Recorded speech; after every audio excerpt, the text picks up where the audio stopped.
వండర్లాగా ఎవరన్నా ఇప్పుడు ఫెస్టివల్ సీజన్లో ప్లాన్ చేస్తుంటే సంక్రాంతి అయిపోయే వరకు ప్లాన్ చేయొద్దు, అయిపోయాక ప్లాన్ చేసుకోండి. స్టోరీ ఏంటంటే మేము క్రిస్మస్కి ముందు సాటర్డే విజిట్ చేసాము. మేము నార్మల్ టికెట్ మీద వెళ్ళాము. ఒక 6 మెంబర్స్మి, 2 కిడ్స్ 4 అడల్ట్స్. నార్మల్గానే వీకెండ్ కదా, ఫ్యామిలీస్ ఉంటాయి అన్న ఉద్దేశంతో, కొంచెం క్రౌడ్ని తట్టుకోవచ్చు అన్న ఉద్దేశంతో లోపలికి వెళ్ళాము. బట్ అక్కడికి వెళ్ళి చూస్తే మొత్తం స్కూల్ పిల్లలే.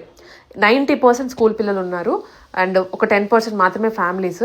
అండ్ ఏదన్నా ఒక రైడ్ ఎక్కుతాము అని వెళ్ళి నుంచుంటే 45 మినిట్స్ పట్టింది. లిటరల్లీ ఒక్క రైడ్ ఎక్కడానికి మాకు 45 మినిట్స్ పట్టింది. ఇంకా ఈ రకంగా 6-7 మధ్యలో మహా అయితే 10 రైడ్స్ కంప్లీట్ చేయగలం మేము. ఇంక ఇలా కాదని మేము వెంటనే వెళ్ళి ఫాస్ట్రాగ్కి అప్గ్రేడ్ చేసుకున్నాము. ఒక్కొక్కరికి అగైన్ 1000 రూపీస్ ఎక్స్ట్రా పడింది. అప్గ్రేడ్ చేసుకున్న తరువాత సమ్వాట్ బెటర్గా మేము రైడ్స్ అని ఎంజాయ్ చేయగలిగాము.